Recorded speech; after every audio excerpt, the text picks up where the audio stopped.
as service to him, I'll try my best to discuss something from this section. And currently we're at the 19th chapter of Uddhava Gita, so 11th canto, titled The Perfection of Spiritual Knowledge. So today we'll start this chapter and we'll try and cover maybe half of the verses of this chapter of Uddhava Gita. And before we start, we'll just recite some of the key verses from 11th canto or Uddhava Gita that Ghanshyam Prabhu has given us. Krishna varnam tusha krishnam sango pangasta parsadam yagne sankirtana praye yajantihi sumedasaha dheyam sada paribhavagnam abhistadoham tirtaspadam shiva virinchinutam sharanyam dhrityatiham pranatapala bhavabdipotam vande mahapurusate charanarabindam Chaktva sudustyaja surepshita raja lakshmim dharmistya arya vachasadya ragad aranyam mayam rigam daita yepsitam anvadavad vande mahapurushate charanarvindam Kalim sabhajayantyaya gunagya sarabhaginaha yatra sankirtane neva sarvasvarto abhilabhyate Nahi yata paramo labho dehinam brahmitamiha yato vindeta paramam santim nasyati samsiti Devasi bhutaptam ninam petrinam nakin karunayam rinicha rajan sarvatmanaya sharanam sharanyam gato mukunda parihritya kartam Swapadamulam bhajata priyasya Jaktanya bhavasya hari paresa Vikarma yachot patitam katanchit Dhunoti sarvam hridisan nivista Vairena yam nipataya sisupala pondra Salvada yogati vilasa vilokanadye Jayanta krita dhiya sayana sanado Tatsam yamapur anurakta dhiyam punakim Vibhyastavam ritnakato dabahastrilokya pada vaneja sarita samalani hantum anushravam shrutibir angrijam angas sanges tirtha dvayam suchisadas ta upasprisanti Tava vikriditam Krishna nirnam paramamangalam karnapiyusam asadya tyajanti anyaspriham janaha Tvayopa bhukta shragganda vaso alankara charchitaha uchista bhujino dasa stavamayam jayemahi tasmad bhavantam anavadyam anantaparam sarvadya ishvara akunta vikunta disyam nirvinadir aham huve vrijnabhitapto narayanam narasakam sharanam prapadye Yaprapya manusam lokam mukti dwaram apavritam grihe sukhaga vatsaktas tam arudha chutam vidu. Just read one of the translations of these key verses. So on the last page, Canto 11, Chapter 6, text number 44. The translation is, O my dear Krishna, your pastimes are supremely auspicious for mankind and are an intoxicating beverage for the years. Tasting such pastimes, people forget their desires for other things.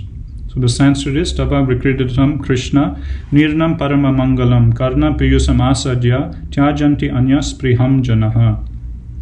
So it's a very nice, beautiful verse from Uddhava Gita. It's describing how Krishna Katha, or the pastimes of Krishna, they're like a intoxicating beverage for our ears.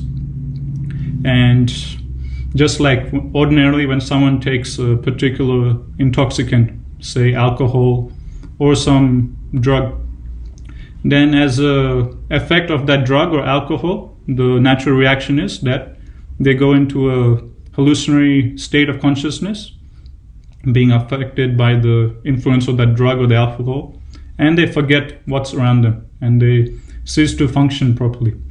And whatever is happening around them, things that are going on in their lives, they forget and they go into a hallucinatory state of consciousness. So in the same way, this verse of Uddhava Gita is describing that Krishna Katha, or narrations of Krishna's pastimes and the pastimes of Krishna's devotees. Prabhupada explains that Krishna Katha is not only pastimes of Krishna, but Krishna Katha also includes pastimes of Krishna's devotees. How so? Prabhupada explains that Krishna and Krishna's devotees are inseparable. Wherever there is Krishna, there is Krishna's devotees. And wherever there is Krishna's devotees, there is Krishna. So in this way, Prabhupada explains that stories, talks, and discussions about Krishna's pure devotees, that's also Krishna Katha. And that's also just as powerful as Krishna Katha. Why? Because wherever there is Krishna's devotees, Krishna is automatically present. So if we're talking and discussing about the lives of great devotees like Sukadeva Goswami, Narad Muni, Uddhava, Srila Prabhupada, then that's also Krishna Katha. And that's also just as powerful, just as potent as pastimes of Krishna or Krishna's avatars. So this Krishna Katha, this verse explains, is like an intoxicating beverage for the ears. So just like ordinarily when someone takes an intoxicant, they lose their sense of what's happening around them. So in the same way, Bhagavatam is explaining, when we drink in this intoxicating beverage of Krishna Katha through our ears, then as a side effect of that, we will forget, being in that intoxicated state of Krishna Katha, of taking the nectar of Krishna Katha, we will forget what? We'll forget all of our material desires. And this is very amazing, very significant, because it's said that the very reason we're here in this material world, the very reason we're stuck here in this material world is due to material desires. Prabhupada explains that until we free our heart from all material desires, we can't get liberated. We have to stay here in this material world. Prabhupada says even if we have a tiny tinge of material desire, then we have to again take another birth. So until then we come to that point of our hearts being completely pure, completely being freed from all material desires, we can't get out of material existence. And material desires, they stay with us birth after birth after birth. At time of death, we lose our gross body, but our subtle body, where our material desires are stored, they carry us to newer and newer bodies. And even at the time of destruction, partial annihilation or final annihilation, when the whole universe is rounded up and we go into a sleeping condition, unconscious state, into the body of Mahavishnu or Garbhadaksha Vishnu, even at that time, whatever material desires we had, they stay with us. And at the time of the next creation, we're giving another material body where we can continue to fulfill our material desires. So material desires is so powerful, so invincible, that even partial annihilations, even the final annihilation at the end of Brahma's lifetime, even these massive annihilations, cosmic annihilations, they can't destroy the material desires that are within the heart of all the conditioned souls. And just due to these material desires, we have to take birth again and again and again. So these material desires in our hearts, they've been present with us for millions and billions and trillions of lifetimes. But if we take this intoxicating beverage of Krishna Katha through our ears, then being intoxicated by Krishna consciousness, being intoxicated by Krishna Katha, we'll forget all these material desires, and we can peacefully practice Krishna consciousness and go back home, back to Godhead.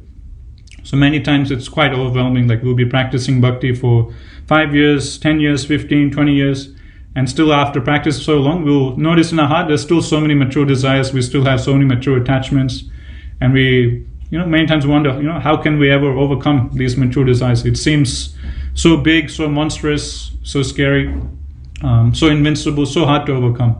But Krishna is assuring in this verse of Bhagavatam that don't worry, you just simply keep on drinking daily, constantly drinking this intoxicating beverage, this intoxicant of Krishna Katha through your ears, and slowly you'll become intoxicated with Krishna consciousness, and being intoxicated by Krishna consciousness, you'll forget all these material desires.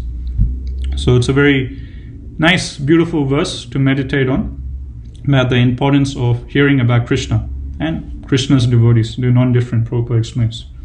Okay, so now we'll continue our discussion from Uddhava Gita. So last week we completed chapter 18.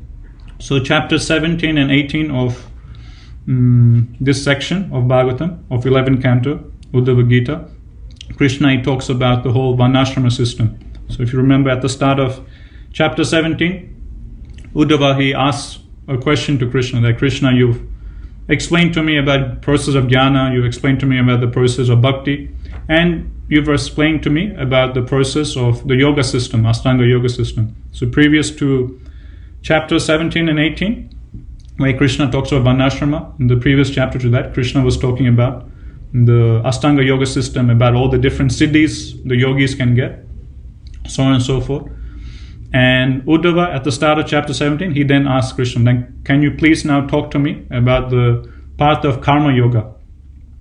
And then, especially in relationship to the different prescribed duties of mankind in the Varnashrama system. So then Krishna, he then starts in 17, 18 chapters. Krishna very nicely elaborates on the whole Varnashrama system, about the 4 Varnas and the 4 ashramas, the different duties of everyone in these different spiritual orders and material occupations of life. And through this, Krishna, he elaborates on Karma Mishra Bhakti. So what's Karma Mishra Bhakti? Mishra means mixed, so Karma Mishra Bhakti is Bhakti mixed with some hints of karma. So that's what Krishna was talking about in the previous 2 chapters in answer to Uddhava's question. That can you please elaborate a bit more about karma yoga, specifically in relationship to the prescribed duties that are there in the Varnashrama system? So then Krishna explains, okay, these are the Varnas, these are the ashramas, these are the duties. Okay, you might have some certain desires, no problem. You follow the proper path of your ashrama or the Varna, and you dovetail all of that to me. In this way, you'll be elevated, and you'll come to, from Karma Mishra Bhakti, you'll come to pure devotional service. And that's what Krishna was talking about in the last, if you remember the last couple of verses in the previous chapter, chapter 18. Krishna was summing up his discussion on the Varnashrama system by explaining this, that no matter whatever duties are prescribed to you based on your ashrama or based on your Varna, you simply dovetail those duties for my pleasure, for my satisfaction. In this way, you will be elevated from Karma Mishra Bhakti. You'll come naturally to the stage of pure unalloyed Bhakti. So now at the start of this chapter, chapter 19, which is titled The Perfection of Spiritual Knowledge. So the first couple of verses, 1, 2, 3, 4, 5, 6, and 7, it's kind of like a continuation from the previous chapter. So whatever Krishna was discussing at the end of the previous chapter, about, okay, do your prescribed duties for my pleasure, dovetail it for my sake, Krishna will continue on. Then in text 8, Uddhava, he will now ask a question, a new question. Uddhava will ask Krishna to please elaborate more on bhakti and to please elaborate more about the knowledge of Brahman. So all this you'll find in the summary sheet which Ghanshyam Prabhu has given, whatever I'm explaining now. So Uddhava will ask this question in text 8. Then in response to that, in this chapter, Krishna will cite a conversation between Maharaj Yudhishthira and Bhishma Dev. So Krishna will say that what you're asking from me about more knowledge about Brahman, more detailed knowledge about Bhakti Yoga, the same topics were discussed by Maharaj Yudhishthira and Bhishma Dev previously, and whatever they discuss, I will simply repeat to you in answer to your questions. And this way, that pretty much composes this whole chapter. So we'll start with text 1. So remember the first 7 verses of this chapter, it's just a continuation by Krishna from what he was discussing at the end of the last chapter. Om Namo Bhagavate Vasudevaya, Om Namo Bhagavate Vasudevaya, Om Namo Bhagavate Vasudevaya, Om Agyana Timrandasya Gyana Jana Salakaya Chaksulmi Tamyena Tasmei Shri Guruve Namaha. Jai Shri Krishna Chaitanya Prabhu Nityananda Shri Advaita Giradhara Shivasari Gaura Bhakta Vrinda. Hare Krishna Krishna Krishna Hare Hare, Hare Rama Rama Rama Hare Hare.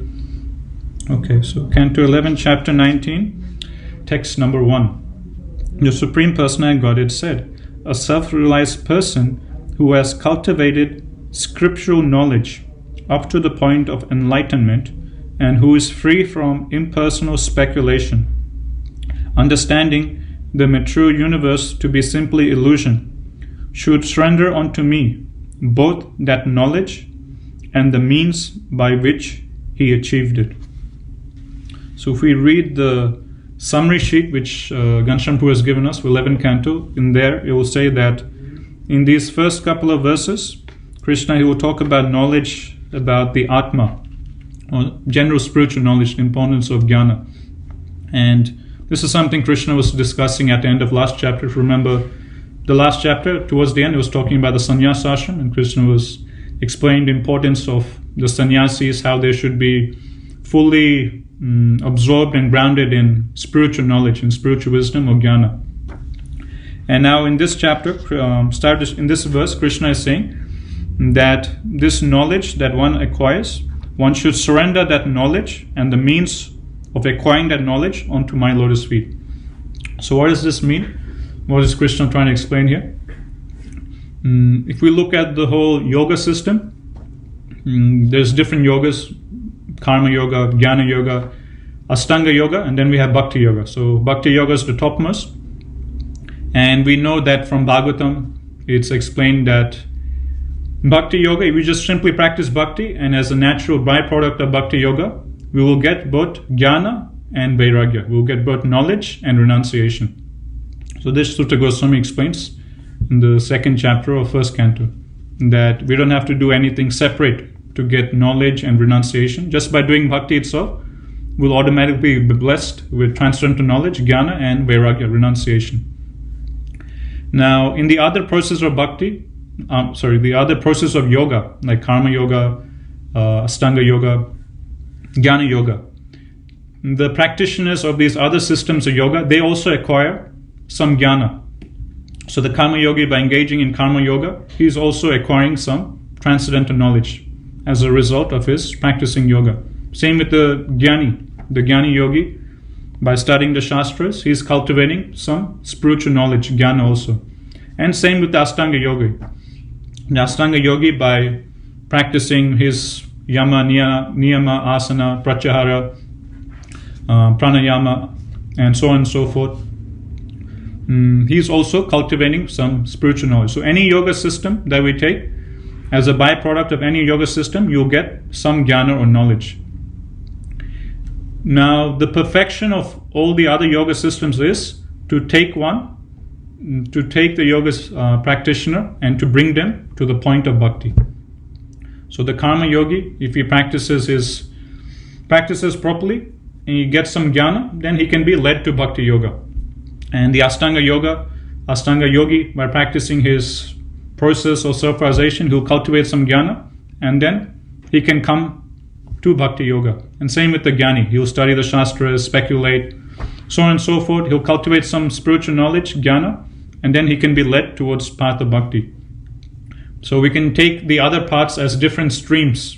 So like we have the ocean, and there's different rivers flowing into the ocean, different streams of water flowing into the ocean. So similarly, there's the path of karma, the path of jnana, and the path of ashtanga yoga, jnana yoga. So these are all different streams which a conditioned soul can take to cultivate some knowledge, and in this way be led towards the topmost yoga system of bhakti yoga. Now what Krishna is explaining in this verse, that okay, you might have been a karma yogi and you cultivated some spiritual knowledge. Now that you have come to the point of bhakti yoga, whatever jnana you've acquired and that whatever process of self-realization you were practicing, now forget all of that, or just surrender all of that onto my lotus feet. Because now you've attained the topmost, you've attained devotional service to my lotus feet. There is no need for you to practice or get involved in these previous processes of knowledge which we were previously practicing. For example, ashtanga yogi, he's doing his asanas, he's doing his pranayama, his meditation in the forest. So he's doing all these strict austerities as part of his spiritualization. But once the ashtanga yogi, he comes to bhakti yoga, Krishna says, now that you've come to my lotus feet, now that you've come to bhakti, forget all these other previous practices you were doing, and you just simply surrender unto me and just simply do what I'm telling. Don't worry about all these different. In the same way for the jnani, Krishna is saying, okay, previously you might have been engaged in a lot of mental speculation, you might have been studying Sankhya philosophy, studying all the elements in the universe, doing neti, not this, not that. But nevertheless, now that you've come to bhakti, there's no need for you to mentally speculate, there's no need for you to technically analyze all the elements in the universe. You can forget all that, just surrender unto me, just simply engage in my loving devotional service. So that's what Krishna is explaining here. For these other practitioners, the karma yogis or the jnanis, astanga yogis, they would have cultivated some knowledge by their practice, but once they come to the shelter of Krishna's lotus feet, once they come to the shelter of Bhakti Yoga, Krishna is saying, now you just simply surrender unto me. And when Krishna is saying, don't worry about the knowledge which you previously acquired, Krishna is saying, surrender unto me both that knowledge and the means by which he achieved it. So when Krishna is saying, surrender whatever knowledge you've gathered from your previous yoga system, whether Kama Yoga, Jnana Yoga, Astanga Yoga, he doesn't mean that, okay, just completely forget it. But what he means is, whatever knowledge you previously acquired, either by Astanga Yoga or Jnana Yoga, you try and engage that in my service. You try and dovetail that in my service. If it can't be dovetailed in my service, okay, then forget about it. There's no need for it. Just simply surrender unto me. Now you just simply engage in pure loving devotional service unto me. There are some examples the acharyas give to try and explain this point. So I'll read the purport and then it will be a bit more clear. Okay, I'll read from the third line of the purport. So the third line of the purport starts with having neutralized. Okay, so I'll read from there. Having neutralized the illusory effects of Maya, one should then transfer one's attention to the Supreme Personality Godhead, surrendering the process of philosophical negation to the Lord Himself. So the jnanis, as part of their yoga system, they engage in this process of philosophical negation. But after doing this philosophical negation, once they come to Bhakti Yoga, then Krishna is saying, this philosophical negation, speculation is no longer needed. You just surrender unto me. You just engage in devotional service. There's no need for you to engage in all this mental speculation. Srila Jiva Goswami gives the example that when there is danger, the king may issue weapons to private citizens, but after military victory, the individual citizens return the weapons to the king. So this is one analogy the Jiva Goswami, Srila Jiva Goswami, he gives to us to help us understand. So yes, someone can immediately take to bhakti, and for bhakti there's no qualification required. One doesn't have to be intelligent, literate, be good at doing austerities, this and that. Anyone and everyone can take to bhakti. Someone can be completely outside of the varnashrama system. Someone can be lower than a Shudra, a Chandala, or a Mlecha, or a Yavana, the most degraded person we can imagine in society. Nevertheless, despite his background, despite his degraded condition, anyone and everyone can take to bhakti and elevate himself to the topmost platform of a Vaishnava and can cultivate transcendental knowledge and renunciation, which comes as byproducts of bhakti. But there's persons out there who can't immediately just directly take to bhakti. They have desires for other things. They have desires for karma, or they have desires for jnana, or they have desires for the siddhis which come out of the yoga system. So they can't immediately take to bhakti. So then out of compassion for them, Krishna, he has created these other yoga systems. Because he understands that some people, they just can't immediately just jump and surrender unto Krishna, jump and take shelter of bhakti. So to facilitate them, Krishna has created these other yoga systems, karma yoga, jnana yoga, astanga yoga. And this, Srila Jiva Goswami is explaining, this is like at a time of emergency, sometimes the king, he gives weapons onto the citizens to defend themselves at a time of emergency. But when the time of emergency is over, then the king, he asks for those weapons back. So at the time of emergency, he gives weapons to all the citizens to defend themselves. Then when the emergency situation is over, then the king again withdraws all the military weapons from the citizens because there's no need anymore. So in the same way, Krishna, he has provided these other yoga systems, karma yoga, jnana yoga, astanga yoga, to help these conditioned souls who can't immediately take to bhakti to still somehow or other be in connection with him and still to help them gradually come to the point of bhakti. So that's like the king giving weapons to the citizens. And then the king withdrawing the weapons, that's when the Astanga yogi, he comes to bhakti, or that's when the karma yogi, he comes to bhakti, or that's when the jnana yogi, he comes to bhakti. Once someone comes to bhakti, Krishna, he withdraws the weapons, or he tells them that there's no need for you to practice these processes of jnana yoga, like speculating, analyzing, going into all these technical details. You don't have to do all that, forget all that, you just engage in my service. Same way in Astanga yoga, There's all these rules and regulations you have to follow, these meditational exercises, asanas. Krishna is saying, okay, it's good you did that in the past. Now that you've come to bhakti, now that you've come to my lotus feet, forget all that. That's not necessary. You just simply engage in my devotional service. I'll continue on with the purport. Srila Vishnu Chakravarti Thakur explains this point of this verse as follows. Somehow or other the living entity has to free himself from material illusion, which has covered him since time immemorial. Cultivating desirelessness and renunciation by practice of the mystic yoga system, the living entity develops knowledge of illusion and may thus lift himself above the reach of mature ignorance. However, once one is situated on the transcendental platform, both knowledge of illusion and the process of acquiring such knowledge have no further practical application. Now, Vishnu Chakravarti Thakur will give another example to help us understand this. Srila Vishnu Chakravarti Thakur gives the example that a man may be haunted by a ghost of a snake or a tiger. As long as the man is possessed and thinks, I am a snake or I am a tiger, attempts will be made to counteract the ghostly influence by application of jewels, mantras and herbs.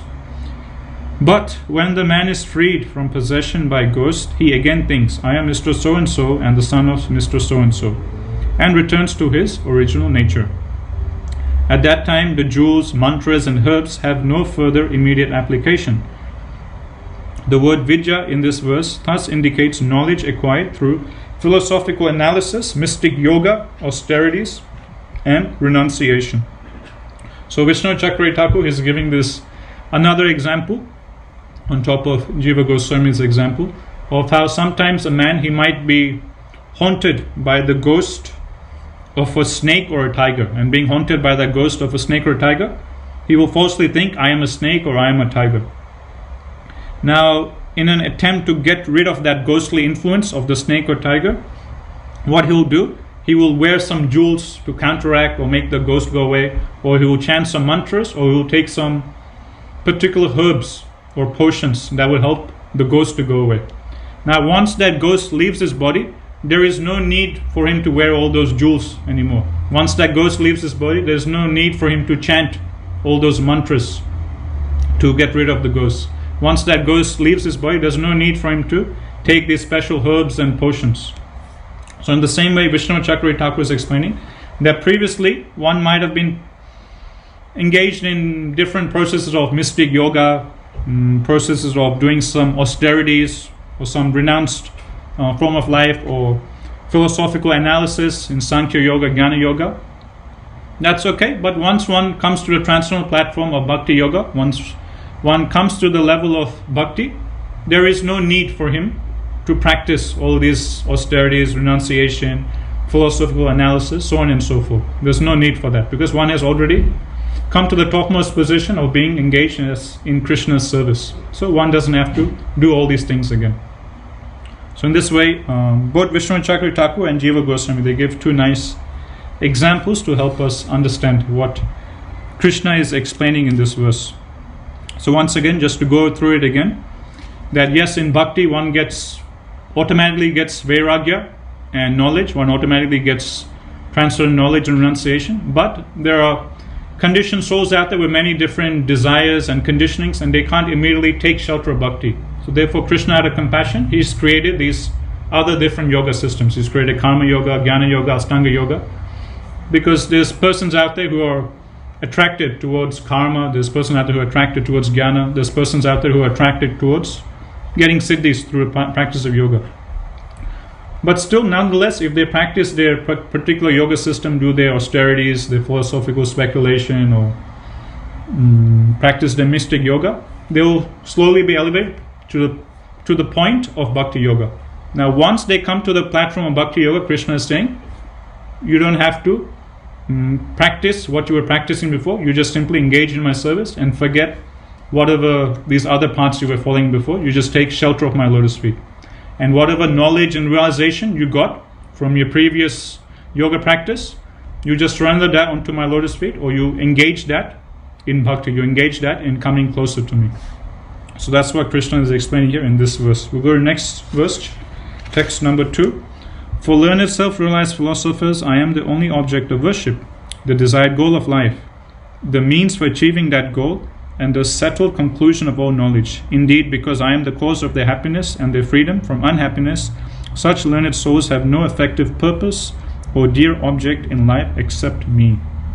So this is a very nice, powerful verse of Krishna. We can, given by Krishna, we can meditate on. Krishna is saying that for the self-realized philosophers, one who is really self-realized, one who is practicing bhakti, for him, Krishna is the only object of worship. So our only object of worship should be Shri Shri Radha Gopinath. Then he's saying that I am the desired goal of life. So our only object of worship is Radha Gopinath. Our goal of life is Shri Shri Radha Gopinath. And the means or the process by which we attain the goal, Shri Shri Radha Gopinath. What's the process of attaining eternal service to Radha Gopinath? It's again service to Radha Gopinath. The goals and the means is the same. That's the beauty of bhakti. It's not that we have to do something separate. So Krishna is saying that he is the goal and he is also the process of attaining that goal. So the goal is to attain eternal service to Radha Krishna. And what's the process to attain that goal? The process to attain that goal is, again, while we're in this present body, to engage in service to Shri Shri Radha Krishna. And then Krishna is saying that he is the conclusion of all knowledge. He is the conclusion of all the Shastras. There's nothing beyond him. And then lastly, Krishna is saying, I am the cause of my devotees' happiness and their freedom from unhappiness.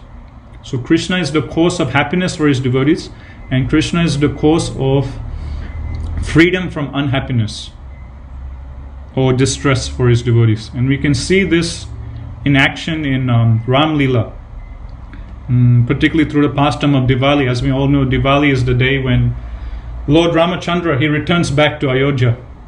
And after how many years is Lord Ramachandra returning? It's not that Lord Ramachandra, he just left the city for a day, or just for the weekend he left the city and came back, or he left for a week or a month or 1 year, 2 years. No, for 14 years Lord Ramachandra was absent from the city of Ayodhya. And all these citizens of Ayodhya, their very life and soul was Lord Ramachandra. And they couldn't bear separation from the Lord even for a moment. But now, due to the arrangement of Lord Ramachandra's desire, he was absent from the kingdom for 14 years. So we can't imagine what intense pangs of separation the residents or the citizens of Ayodhya, they were feeling. Lord Ramachandra was their life and soul. They don't have any, like we're saying here, that Krishna should be the object of our worship, Krishna should be our only desired goal of life, and he should be the process of us attaining the goal. So this was the consciousness of all these residents of Ayodhya.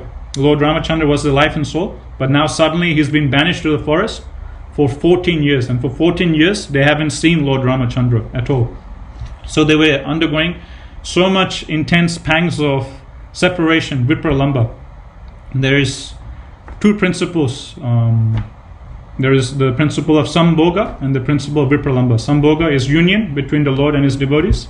Vipralamba is separation between the Lord and his devotees. And in Krishna's pastimes, we'll see these two things going on and on. There'll be sambhoga, union between Krishna and his devotees, then again there'll be vipralamba. There'll be separation. And Krishna will continuously put himself and his devotees in between these two things. He'll make arrangements for sambhoga, then again for vipralamba.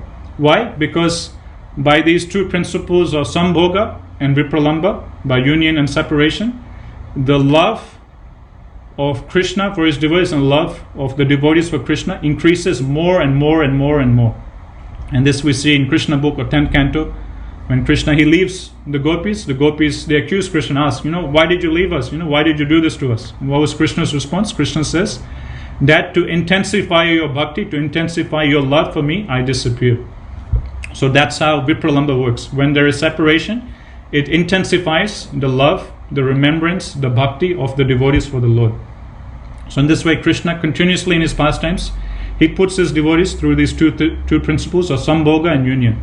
Vipralamba and sambhoga, separation and union. So in Ram Leela, we also see the same thing. For 14 years, the residents of Ayodhya, they were undergoing this pangs of separation, pangs of vipralamba. Now finally, Lord Ramachandra is coming back in the Pushpak Viman from Lanka, having defeated Ravana. Then, as Lord Ramachandra is coming, as we know, the pastime goes, then everyone in the city of Ayodhya, they light their lamps, diya, and they offer the lamps. And His Holiness Radhanath Swami Maharaj, he explains that their offering of lamps to Lord Ramachandra on his return after 14 years represents their love for the Lord, their intense gratitude and their intense love for the Lord. And Radhanath Maharaj, he explains that Lord Ramachandra was there, like we're reading here, that Krishna is saying that for his devotees, he is their only cause of happiness and he is cause for their freedom from unhappiness. So we see this with the residents of Ayodhya. They were just constantly immersed in this pangs of separation, but now that Lord Ramachandra is coming back, immediately they're getting this immense pleasure and happiness. And out of great love and gratitude for the Supreme Lord, they're offering these lamps to welcome the Lord back to the city. And His Holiness Radhanath Swami Maharaj, he explains that this offering of the lamps represents us inviting the Supreme Lord to also come and enter into our hearts. So just like this festival of Diwali took place on the dark, when there's no moon in the sky, when the sky is completely dark. And the same way, Radhanath Maharaj explains that all of our hearts have been in darkness for so many countless lifetimes. And now finally, getting this knowledge, transcendent knowledge, now we understand the position of Supreme Lord, and now we want to, with our offering of these lamps, offerings of these lamps of devotion and gratitude to Supreme Lord, we are asking the Lord to please come and reside in our hearts which have been in darkness for so many countless lifetimes. So this is the nature of Krishna's devotees, that they always just want to be in connection with Krishna, and this is the source of their happiness, and separation from Krishna is the source of their unhappiness. They can't bear for a moment to be away from Krishna. In Krishna book, when Narad Muni, he comes to meet Krishna in Dwarka, and Krishna immediately comes, washes Narad Muni's feet, gives him a nice reception, and Krishna asks Narad Muni, please tell me what I can do for you. Please order me and instruct me how I can serve you. Krishna tells Narad Muni. And what was Narad Muni's response? What did Narad Muni ask? What boon did Narad Muni ask for? Narad Muni, as we all know, he's the topmost devotee. Prabhupada explains that he is a Shaktavesh avatar of the Lord, empowered with Bhakti Shakti. So he's the personification of devotional service. Whoever he wants, he can give bhakti. So Narad Muni is an ideal example for all of us to follow. And what boon does Narad Muni pray for? Narad Muni just simply prays that, my dear Lord, please bless me, that I always remember you and I never forget you. So this is the prayer of all the pure devotees of the Lord, that they just want to be simply engaged in Krishna's service. They always simply want to be in connection with Krishna, and they never want to forget him. And this is the source of the devotee's happiness. We'll go to the next verse, text number 3. Those who have achieved complete perfection through philosophical and realized knowledge recognize my lotus feet to be the supreme transcendental object. Thus the learned transcendentalist is most dear to me, and by his perfect knowledge he maintains me in happiness. Now if you go to the last line of the purport, starts with just as. In that line it's mentioned, just as a father is always proud of his son's education, similarly Lord Krishna becomes very happy to see the living entities acquiring a sound spiritual education and thus making progress on the way back home, back to Godhead. So it's a nice example. It's explaining how just like a parent, a father or mother, they take great joy in seeing their children grow physically and also grow in terms of their education, learning more and more. Just like in Vraja Leela, it's explained that when Krishna and Balram, they were little babies, and Mother Yasoda or Mother Rohini, they would hold baby Krishna or baby Balram in their hands. They would look into the mouths of Krishna and Balram, and out of their Vatsalya Bhava, they would open their mouths and look into the mouths and see if any new teeth are being grown in Krishna and Balram's lotus mouth. And if they see any little teeth growing, then immediately they'll go into great ecstasy. Oh, my child Krishna, darling Balaram, Krishna, they're growing up. A new teeth is being grown in Krishna's lotus mouth. So this is the mood of the parents. This is the mood of Vatsalya Bhav, that the parents, the mother, the father, they take great joy in seeing their children grow up.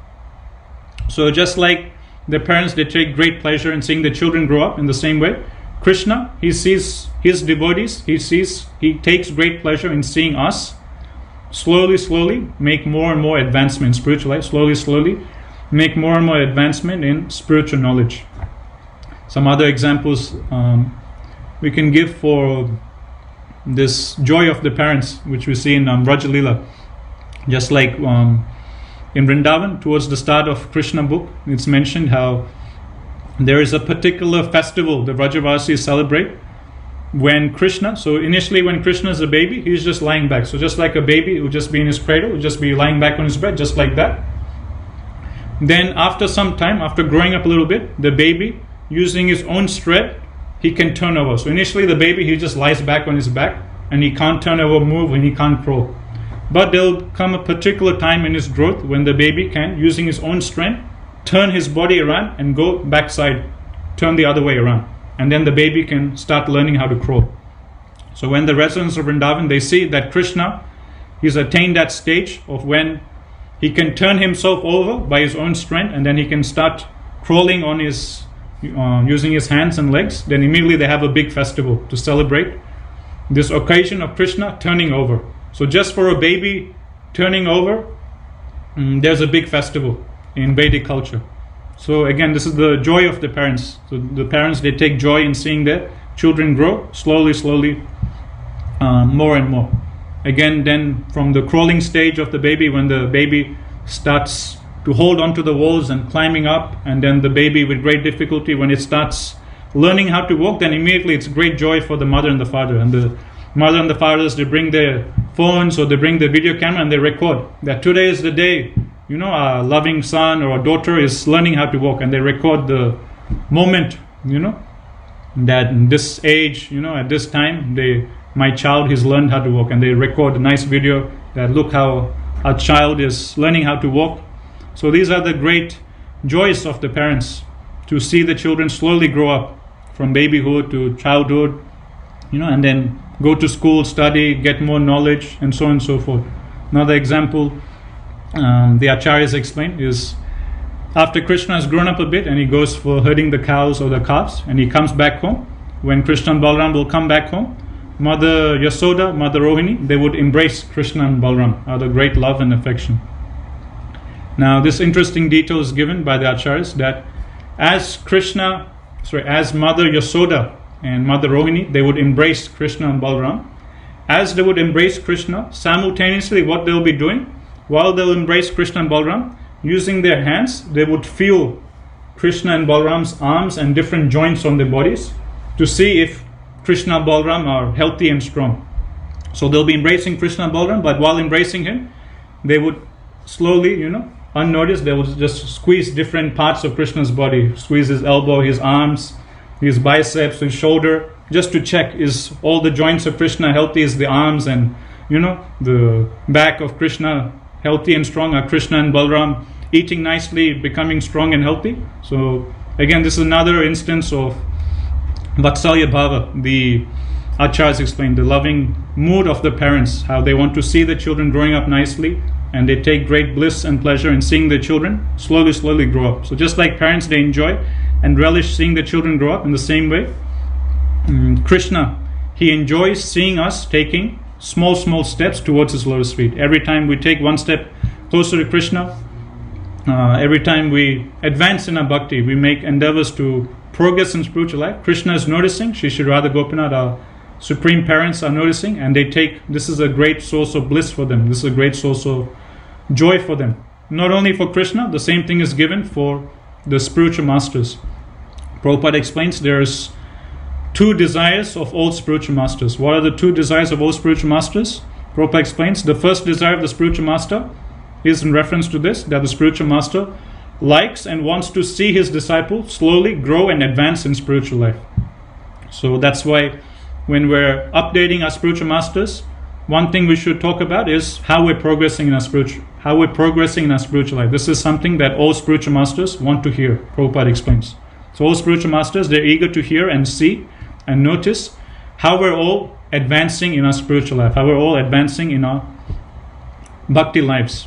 The second desire of the spiritual master, Prabhupada explains, is that not only does he want to see his disciples grow and become better and better devotees, but it's also the desire of the spiritual master to see his disciple to go out and preach and spread this movement of Krishna consciousness. So these are the two desires of all spiritual masters, Prabhupada explains. Number one, the spiritual masters, they want to see us grow nicely in bhakti, just like parents, they want to see the little kids grow very nicely and become nice persons. So in the same way, the spiritual master wants to see us grow nicely in bhakti. But the second desire of the spiritual master is that he wants his disciples to assist him in broadcasting the glories of Krishna, in broadcasting the movement of Mahaprabhu, in spreading Krishna consciousness, in preaching and outreach. Okay, we'll go next text number 4. That perfection which is produced by a small fraction of spiritual knowledge cannot be duplicated by performing austerities, visiting holy places, chanting silent prayers, giving in charity, or engaging in other pious activities. So there's another powerful verse by Krishna. Krishna is saying here that perfection that we get just from a small tiny fraction of genuine spiritual knowledge, that perfection is much greater than what we can get by performing austerities, is much greater than what we can get by visiting holy places, is much greater than what we can get by chanting silent prayers, and is much greater than what we can achieve by giving in charity. From this, Krishna is highlighting the importance of cultivating spiritual knowledge. That's why daily reading the Shastras, Nityam Bhagavata Seva, that's why daily hearing and reading Srimad Bhagavatam is so important. That's why distributing books, preaching, doing outreach is so important. Because Krishna is saying here that the spiritual benefit one gets by just a small fraction of spiritual knowledge is much greater than the spiritual credits one gets by doing austerities, by giving in charity, by chanting mantras, and by even visiting holy places. Why? Because one can go to holy places, but he can go in the mood or consciousness of a tourist. And one can go to holy places, Vrindavan, Mathura, Dwarka, so on and so forth. But instead of taking shelter of the sadhus, instead of progressing in spiritual life, he could commit dhamma prad. He could commit offenses against the dhamma and go backwards. Similarly, one can give in charity, but he can be giving in charity in the mood of gaining popularity, name and fame. So the consciousness could be completely wrong. In the same way, one can be doing austerities, but that austerities that he's performing can result in him getting more and more proud. And being overcome by pride, how is that helping him get closer to Krishna's lotus feet? So therefore Krishna is saying that just a little amount of spiritual wisdom, little amount of transcendental knowledge is much better than doing a lot of tapasya, is much better than doing charity, is much better than going to holy places of pilgrimage, and is much better than chanting silent prayers and mantras, and is much better than engaging in other pious activities. Why? Because when we just get a tiny bit of spiritual wisdom, spiritual knowledge, immediately affects our consciousness, immediately puts us into a proper state of consciousness and being. And by that consciousness, we can act and function properly. So in this way, Krishna, he highlights the importance of spiritual knowledge. So we have to do two things. Both, we have to cultivate spiritual knowledge for ourselves. So daily we need to hear Srimad Bhagavatam, daily we need to read Srimad Bhagavatam. And number two, we have to share this spiritual knowledge with others. And this gift of giving spiritual wisdom to others is much better than all other gifts. Prabhupada would say often in his purports that the greatest charity one can give is the charity of spiritual wisdom. There is no greater charity one can do. There's no greater gift one can do for another person. There's no greater philanthropic act one can do than this act of knowledge distribution, than this act of book distribution, outreach, giving philosophy, genuine spiritual wisdom to others. This is the greatest gift we can give to any conditioned soul in this world. Text number 5. Therefore, my dear Uddhava, through knowledge you should understand your actual self. Then, advancing by clear realization of Vedic knowledge, you should worship me in the mood of loving devotion. So Krishna is saying cultivate knowledge to Uddhava, but this knowledge should lead to you to developing more love for me. Text number 6. Formerly great sages, through the sacrifice of Vedic knowledge and spiritual enlightenment, worshipped me within themselves, knowing me to the Supreme Lord of all sacrifice and the super soul in everyone's heart. Thus coming to me, these sages achieved the supreme perfection. Text number 7. My dear Uddhava, the mature body and mind, composed of the three modes of mature nature, attach themselves to you, but they are actually illusion, since they appear only at the present, having no original or ultimate existence. How is it possible, therefore, that the various stages of the body, namely birth, growth, reproduction, maintenance, dwindling, and death, can have any relation to your actual self? These phases relate only to the mature body, which previously did not exist, and ultimately will not exist. The body exists merely at the present moment. I'll read the start of the purport. The example is given that a man walking in the forest may see a rope but consider it to be a snake. Such perception is maya or illusion, although the rope actually exists and a snake also exists in another place. Illusion thus refers to the false identification of one object with another. The mature body exists briefly and then disappears. In the past, the body did not exist. In the future, it will not exist. It enjoys a flickering, momentary existence in so-called present time. If we falsely identify ourselves as the mature body or mind, we are creating an illusion. One who identifies himself as American, Russian, Chinese, Mexican, black or white, man or woman, communist or capitalist, and so on, accepting such designations as his permanent identity, is certainly in deep illusion. So in this verse, Krishna is explaining to Uddhava that this mature body and mind is not us, is not ourselves. And if we falsely identify ourselves with this body and mind, then we're in illusion, we're under maya. Because we're not the body, we're not the mind. Just like someone is walking in the dark and someone stumbles upon a rope. But he thinks that rope is a snake and he freaks out and he goes into great stress and anxiety. But actually, it's not a snake, it's just a rope. So he's just under the illusion, thinking that the rope is a snake. So the rope is real, the snake is real. What's illusion is thinking the rope to be a snake. That's illusion. So in the same way, this body, physical body, subtle body is real. It's not illusory, it's a fact. It's coming from Krishna. Krishna is real, so anything that comes from Krishna has to be real also, has existence. So this body is real. And we, the soul, are also real. So what's illusion? Illusion is when we think that we are this body. When we think we are this body, that is the illusion. Just like when someone thinks in the dark, he touches a rope and he thinks this rope is a snake. He's thinking the rope to be a snake, that's illusion. So in the same way, when we think our material body to be us, that is the illusion that Krishna is talking about. And this illusory conception of life, this bodily conception of life, is so deep rooted actually. Even after many times, like in Prabhupada's lectures, books and purports, again and again he'll hammer on this point, how we're not the body, we're not the body, we're not the body. And Prabhupada's disciples used to ask Prabhupada, how is it so many times you're just explaining the same point and you're giving so many dozens and dozens of different examples to help us understand this point about how we're not the body. And what was Prabhupada's response? Prabhupada said, because you guys don't realize that you're not the body, that's why I have to repeatedly explain this point.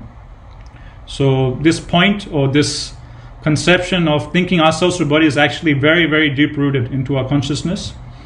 And that's why we have to repeatedly hear. And that's why Prabhupada repeatedly in his purports, again and again, he hammers on this point. We're not the body, we're not the body, we're not the body. And I was hearing one Prabhupada pastime recently. There was one one reporter. He was asking, one devotee at the end of a Bhagavatam class, he put his hand up and he asked Prabhupada this question, that Prabhupada, what do you think about nationalism? People having great pride and bhava, for their country, that I'm Indian, or I'm American, so on and so forth. So one devotee, he put up his hand at the end of Bhagavatam class and he asked Prabhupada this question, Prabhupada, what do you think about nationalism? And what was Prabhupada's response? Nationalism is dog barking. That was Prabhupada's response. Nationalism is dog barking. So that's a quite heavy, bold statement, and it shocked all the devotees. And then Prabhupada explained what he meant. How is nationalism just as good as dog barking? Prabhupada explained, just like the dog is barking woof woof in the street, that this is my territory, don't come here. This is my house, this is my neighborhood, this is my backyard. And when he sees another dog, it starts barking woof woof. This is my neighborhood, this is my area. My area, don't come here. So in the same way, these different nationalists, in the same way they're barking. I am Indian, woof woof. I am American, woof woof. I am Italian, woof woof. I am a man, I am black, I am white, I am a male, I am a female. So just like dogs being overcome by bodily conception are barking, woof woof. So in the same way Prabhupada explains, nationalists, these persons broadcasting nationalism, I am Indian, I am American, they're just as good as the dogs on the street. And their barking for their countries is just as good as the barking of the dogs. So it's a quite heavy statement of Prabhupada, but if we think about it, actually Prabhupada is so right. And these bold statements of Prabhupada are so much necessary for us to get out of these illusory conceptions of life. Another time, this was again in Melbourne. One interviewer was reporting Prabhupada in Melbourne, and generally the reporter will ask the questions and Prabhupada will have to answer. But in this case, Prabhupada switched the role and Prabhupada started asking the interviewer questions. And Prabhupada first asked the reporter that, according to you, what is the goal of life? For yourself personally, what is the goal of your life? Like this, Prabhupada, he puts the reporter on the spot and asks him, tell me, what is the goal of your life? And the interviewer was a bit shocked, the reporter was a bit shocked, he was taken aback, and he was thinking, what should I say? What is the goal of my life? What is the goal of my life? And then he thinks for some time, and then he comes up with a brilliant answer to impress Srila Prabhupada, impress the Swami. So then this reporter says, the goal of my life is to attain inner happiness. So it sounds pretty nice, it sounds pretty reasonable, The goal of life is to not just attain happiness, but inner happiness, So it sounds something very spiritual, very nice, And ordinarily people think, yeah, that sounds like a pretty good goal of life. So the reporter, he told Prabhupada this, that the goal of my life is to achieve or acquire inner happiness. And what was Prabhupada's response? Again, Prabhupada responded to the reporter by saying, inner happiness, that is dog's happiness. Your happiness is just as good as dog's happiness. Inner happiness is dog happiness. That was Prabhupada's response again. And again, everyone was just like shocked. Everyone thought that the reporter had given a very nice goal of life. Even the reporter, he was thinking, yeah, I gave a very nice goal of life. The Swami would be impressed. The Prabhupada wasn't impressed. Prabhupada said, inner happiness is same as dog happiness. How so? Then Prabhupada again, he explains. The dog is on the street. When the dog sees another dog, the dog starts barking very loudly. And by barking very loudly, the dog is getting very nice happiness inside, inner happiness. And the dog sees some nice bone on the street, the dog goes, chews on the bone, licks on the bone, and the dog is attaining nice inner happiness. The dog goes to one tree, passes urine and stool, releases himself, and he gets very nice inner happiness. So if we just simply go with the flow of our senses and mind and just simply engage in sense gratification in the name of inner happiness, that's just the same as dog happiness. The dog is doing things that make himself happy, and we're also doing things that make ourselves happy. What's the difference between us and the dog? So in this way, Prabhupada explains that your so-called inner happiness is just as good as a dog's happiness on the street. So through these powerful examples, Prabhupada is, just smashing all of our illusory conceptions of life. And this is necessary for us to wake up from sleeping on the lap of Maya. So like this, Prabhupada will give so many nice, amazing insights. And these are very nice examples for us to remember, to help us also get out of these conceptions. Text number 8, Sri Uddhava said, O Lord of the universe, O form of the universe, please explain to me that process of knowledge which automatically brings detachment and direct perception of the truth, which is transcendental and which is traditional among great spiritual philosophers. This knowledge sought by elevated personalities describes loving devotional service unto your Lordship. So now Uddhava, he is going to ask a new question. And from this text onwards, Uddhava is going to ask this question. So Uddhava is asking Krishna, please elaborate to me more about bhakti and more about the knowledge of Brahman. And in response to these questions of Uddhava, Krishna will answer in the rest of this chapter. So text 9, Uddhava is continuing. My dear Lord, for one who is being tormented on the terrible path of birth and death and is constantly overwhelmed by the threefold miseries, I do not see any possible shelter other than your two lotus feet, which are just like a refreshing umbrella that pours down showers of delicious nectar. My Guru Maharaj explains that Bhagavatam is full of questions and answers. The whole Bhagavatam is questions and answers. And ordinarily, one thinks that the answers are more important.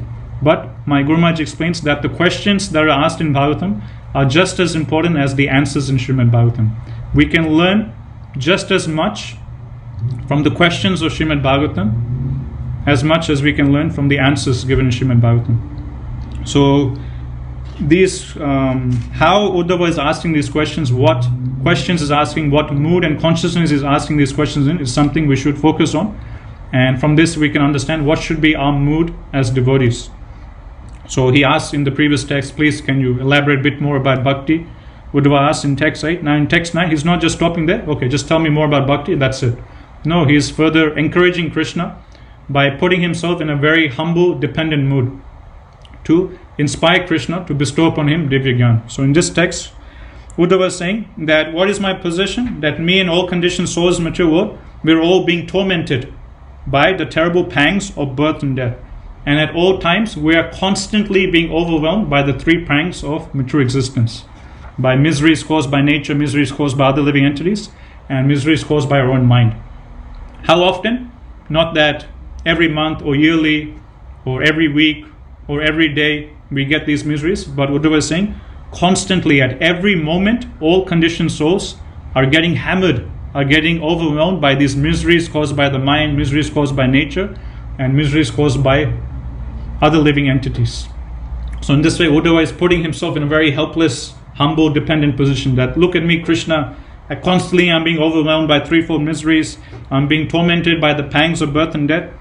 And for us, conditioned souls like me, there is no other shelter than your two lotus feet. And Uddhava is saying that your two lotus feet are like the umbrella, holding which we can protect ourselves from the pangs and the miseries of mature existence. Just like during the rainy season, we hold up an umbrella, we protect ourselves from the rains. In the same way, Uddhava is saying, if we hold on to Krishna's lotus feet, Shri Radha Gopina's lotus feet, we can protect ourselves, safeguard ourselves from the contamination of Kali Yuga, we can safeguard ourselves from the miseries of mature existence. And this umbrella of Krishna's lotus feet is very special. Not only does it protect us from the pangs of mature existence, but also this umbrella showers upon us little nice, refreshing droplets of nectar. So ordinarily, an umbrella, it just protects us, guards us from the rain. But this special umbrella of Krishna's lotus feet, not only does it protect us from the influence of Kali Yuga or from the influence of mature miseries, but simultaneously this umbrella of Krishna is showering upon us beautiful nectarian droplets of amrita, nectarian droplets of nectar. And that's the process of bhakti, that's the process of Krishna consciousness. That as long as we're taking shelter of Krishna's lotus feet, as long as we're engaged in bhakti, on one hand we'll be safeguarded from mature desires, mature contamination, mature attachment, so on and so forth, mature miseries. On the other hand, simultaneously, we will be experiencing the great bliss, nectar of Krishna consciousness. When we're engaging in kirtan, singing and dancing in the temple, we are simultaneously protected from Maya, and simultaneously we'll be engaging the nectar and the bliss of singing and dancing in Radha Gopina. When we're hearing Bhagavatam, on one hand we're protected from Maya, on the other hand we'll be experiencing the nectar and the bliss of Krishna Katha. Same way when we're cleaning the temple, cooking in the kitchen, at those times we're protected from Maya, and at the same time we're experiencing the great bliss and the joy of Krishna consciousness. So both these things happen simultaneously. On one hand, the umbrella of devotional service protects us from Maya. On the other hand, the umbrella of devotional service is also showering upon us droplets of refreshing, delicious nectar. So that's the beauty of bhakti, that's the beauty of Krishna consciousness. Text number 10. O Almighty Lord, please be merciful and uplift this hopeless living entity who has fallen into the dark hole of mature existence, where the snake of time has bitten him. In spite of such abominable conditions, this pure living entity has tremendous desire to relish the most insignificant material happiness. Please save me, my Lord, by pouring down the nectar of instructions which awaken one to spiritual freedom. So again, Uddhava, by his own example, is showing us the humble mood and attitude we should have when we take shelter of a guru. What is Uddhava saying? He is saying that please be merciful upon to me. My position is very precarious. I'm very helpless. I'm very fallen. My position is such that I'm stuck down at the bottom of a dark well. And there is no hope. I can't get out of this dark well of material existence from my own endeavor. You please bless me with your spiritual instructions and take me out of this well. So in the Shastras, it is explained by the Acharyas that this is a position of all conditioned souls. We're stuck at the bottom of the dark well of material existence. And once one is stuck at the dark well, at the bottom of a well, he can't just climb up by his own endeavor. The only way he can get out, if someone from outside comes with a rope and puts the rope down, then catching hold onto that rope, he can get pulled out from the bottom of the well out to outside of the well. That rope which is given from another person and is put down to the bottom of the well, that rope, Prabhupada explains, is the instructions of the spiritual master, the instructions of Krishna. So for us to get out from the deep dark well of material existence, we have to grab onto the instructions of Guru and Krishna, and that's the rope which is being bestowed upon us out of the causeless mercy of Guru and Krishna. So the Guru and Krishna, out of the mercy, they'll throw the rope towards us. Now it's our duty to hold on to the rope. It's our duty to take shelter of those instructions. It's our duty, responsibility to apply those instructions in our lives. So we can't just be lazy. Okay, Krishna and Guru, they're giving the instructions. We can't just be lazy and just think, okay, they'll do everything for us. No, from our side, we have to put some endeavor. That's what we see in Damodar Leela. The two fingers too short, they represent, one is Krishna's causeless mercy. That's the rope which is coming down, the mercy of Guru and Krishna in form of the instructions. But the second finger represents our own endeavor. So we need to put the endeavor from our side also. And what is the endeavor from our side? The endeavor from our side is us holding on to that rope. If we hold on to the rope tightly, then only Krishna and Guru can pull us out. If we don't hold on to the rope, how will we get pulled out? Krishna and Guru are throwing the rope down, saying, here are the instructions. Grab hold on to these instructions, follow them strictly, and you'll be saved. But if we're lazy, if we're complacent, don't follow instructions, then what hope is there for us?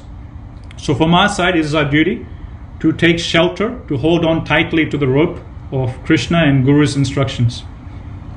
And we have to hold on to the rope very tightly, which means we must have firm faith and confidence in the instructions of Guru and Krishna. If we hold on to the rope very feebly, then while we're being pulled up, if our grasp on the rope is not very strong, then immediately the rope will slip and again will fall back down to the bottom of the well. So therefore, the Shastra explained, we have to very firmly and tightly hold on to the rope, which is the instructions of Guru and Krishna. If we don't tightly hold on to the rope of Krishna's, Guru's instructions, as if our life depends on them, then as we're being pulled up, because we're not holding it very tightly, our faith is not so much strong in Guru and Krishna instructions, we'll slip and we'll let go of the rope and again we'll come back down. So that's why it's very important we should have that strong, determined faith, that solid faith in the instructions of Guru and Krishna, and we should very strictly follow these instructions. Prabhupada so many times will mention this point, that advancement in spiritual life is simply based on this one principle of strictly following the instructions of Guru. The more strictly one follows the instructions of Guru, the more quickly he advances in spiritual life. So again, we can remember this analogy. We're stuck at the bottom of the well. The rope is coming from Guru and Krishna. That represents the instructions of Guru and Krishna. If we want to be pulled out of material existence, we have to very tightly hold on to the instructions of Krishna and Guru, which means we have to strictly, with full faith, follow whatever instructions our spiritual masters are giving onto us. Text number 11. Okay, we'll stop here. So that ends Uddhava's questions. Now text 11 onwards, Krishna will answer this question of Uddhava, and Krishna will answer this question by citing another conversation which took place between Bhishma Dev and Maharaj Yudhishthira, which we'll see in the first canto of Bhagavatam. So whatever instructions Bhishma Dev he gave to Maharaj Yudhishthira, Krishna will repeat those same instructions to Uddhava in response to his question. So that will be from text 11 onwards. So we'll stop here. Thank you for everyone who is tuning in. Nantra Srimad Bhagavatam ki, Jagaguru Srila Prabhupada ki jai. Devotees of Mayapuri, Facebook and YouTube ki jai. Entire Gaur Premanande, Hari Hari Bol.